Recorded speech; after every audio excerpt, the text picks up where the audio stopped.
Bonjour les amis, et nous nous retrouvons donc pour l'étude de la paracha de Tetzavé. Je veuillez m'excuser pour hier soir, je ne pouvais pas l'assurer en direct. Alors, cette paracha de Tetzavé veut nous parler des habits sacerdotaux, des habits des Kohanim. Nous avions la semaine dernière la paracha de Teruma, où nous avons appris la construction du Mishkan, du tabernacle. Là maintenant, il s'agit des habits des Kohanim. Et un de ces habits des Kohanim, du Kohen Gadol, du grand prêtre, c'est les Urim Vetumim. Urim Vetumim, c'est ce fameux pectoral avec les 12 pierres avec le nom des tribus d'Israël et qui était en fait permettait au roi de demander à Dieu comment il devait agir. Le roi pouvait venir chez le Kohen Gadol, chez le grand prêtre, et devant l'Arche d'Alliance, il posait sa question, quelle était la conduite à tenir pour le peuple d'Israël. Et alors les pierres des tribus scintillaient, et comme sur chaque pierre il y avait un nom, il y avait des lettres. En fait, combiner les lettres ensemble donnait la réponse de Dieu à la demande du roi. Et le texte dit la chose suivante: tu poseras sur le pectoral, donc c'est Urim Vetumim que le grand prêtre doit revêtir. Et le Talmud de Jérusalem nous dit la chose suivante: Velama nikra shema Urim. Pourquoi s'appelle-t-il Urim? Shehem meirim le Israël, parce qu'ils éclairent la route à Israël. Vetumim, Shehem atmimim le fanem taderer. Donc Urim Vetumim, ça vient d'un mot le premier mot or, la lumière, le deuxième tamim, c'est la perfection. C'est en fait cet habit qui va permettre à Israël de trouver sa voie, la voie juste pour sa conduite. Et alors, le Talmud nous explique, quand Israël est en perfection dans son rapport avec Dieu, ces Urim et Tumim leur montraient la voie à suivre pour réussir le projet divin. Et c'est ce que nous avons trouvé à Giva Binyamin. C'est un chapitre très sombre de l'histoire d'Israël, le dernier chapitre du livre des juges, où il s'agit d'une guerre civile, une guerre entre la tribu de Benjamin et toutes les autres tribus d'Israël. Cette guerre qui a pratiquement anéanti la tribu de Binyamin, dont il ne restait que 800 survivants. Et de quoi s'agit-il? Amar Rabbi Yehuda, donc Rabbi nous enseigne, Chaz v'shalom lo bidou lahem begeva Binyamin. Il y a un problème, c'est que les tribus d'Israël demandent au Urim Vetumim, donc au grand prêtre, qu'ils demandent à Dieu, est-ce qu'ils doivent attaquer la tribu de Benjamin, de Binyamin, qui s'était très mal conduit, ou pas. Et ce qui est incroyable, c'est qu'on voit que la réponse des Urim Vetumim est aller et attaquer, et cette attaque se solde par une défaite cuisante. Alors ils vont redemander aux Urim Vetumim, doit-on attaquer? Et là, les Urim Vetumim vont dire, allez-y, et là il y aura la victoire. Alors en fait, il y a eu trois attaques. La première attaque, on n'a pas demandé les Urim Vetumim, on a attaqué, c'était un désastre. Du coup, on se demande, peut-être qu'on a fait une erreur.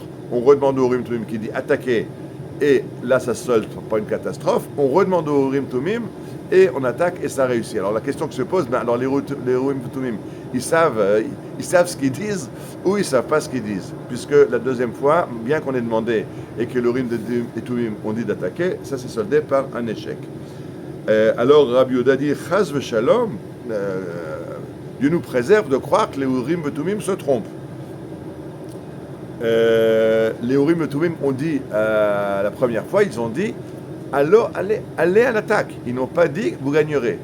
La seconde fois, quand ils ont été consultés, les Urim Vetumim ont dit, allez monter à l'assaut, unitatif, et je vous livrerai la tribu de Benjamin. C'est-à-dire qu'il faut bien écouter ce que les Urim disent. Le fait qu'ils aient dit d'aller à l'attaque, ils n'ont pas garanti la victoire. La seconde fois, ils ont garanti la victoire. Donc, les Urim et Tumim disent exactement ce qui va se passer, mais il faut écouter jusqu'au bout. Et on se pose une autre question. Si on va vers un désastre, si on va vers une catastrophe, pourquoi est-ce que les Urim et Tumim ont dit aller à l'attaque? Ils auraient dû dire non. La deuxième fois, quand on va gagner la guerre, d'accord, alors ils nous disent allez à l'attaque et vous gagnerez. Mais si c'est pour dire qu'on va aller à l'attaque et on ne va pas gagner la bataille, alors peut-être qu'il aurait mieux valu que les Urim et Tumim ne nous envoient pas au combat. Et c'est de ça qu'il s'agit.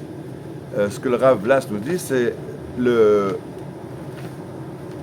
la façon, la voie droite, les actes que Dieu attend de nous ne sont pas dépendants du résultat. La première attaque contre Geba Binyamin, Dieu voulait cette bataille, bien qu'il n'y aura pas la victoire d'Israël. C'est-à-dire qu'on doit arrêter de croire que si on fait ce que Dieu nous dit, on ne va que de victoire en victoire. Des fois, il y a des revers, des fois, il y a des hauts et des bas, des fois, tout athlète olympique qui veut faire du saut en hauteur, il sait qu'il faut prendre appui et se baisser pour pouvoir sauter plus haut. Ce qu'on appelle en hébreu Yerida Tzorech Aliyah, une descente pour prendre l'élan pour remonter plus haut. Et le fait que les Urim Tumim nous disent allez à l'attaque ne veut pas dire allez à l'attaque et vous allez gagner. Alors c'est une question souvent posée. Peut-être il ne faut pas faire son alia parce que je vais en Israël, mais qui dit que le peuple d'Israël va réussir dans la guerre qui mène, qui dit que je trouverai la parnassa, qui dit que j'aurai la santé, le système de santé en France est bien meilleur que le système israélien, tout le monde le sait bien sûr.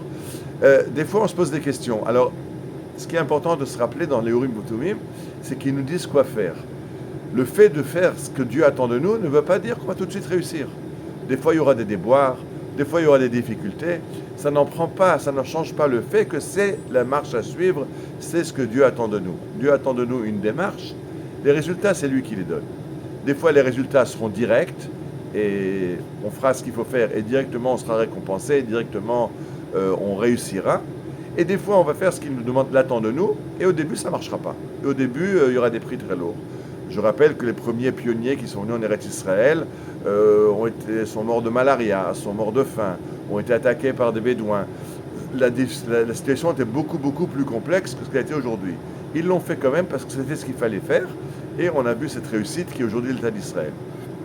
Alors il ne faut pas toujours chercher à comprendre si le résultat sera tout de suite positif et tout ce que je vais entreprendre, je vais réussir parce que je fais ce que Dieu attend de moi, ou faire ce que Dieu attend de nous et lui décidera est-ce que c'est directement positif ou est-ce que ce sera qu'à la deuxième bataille de Geba Binyamin qu'on remportera la victoire. Shabbat Shalom et Bezrat Hashem, à la semaine prochaine.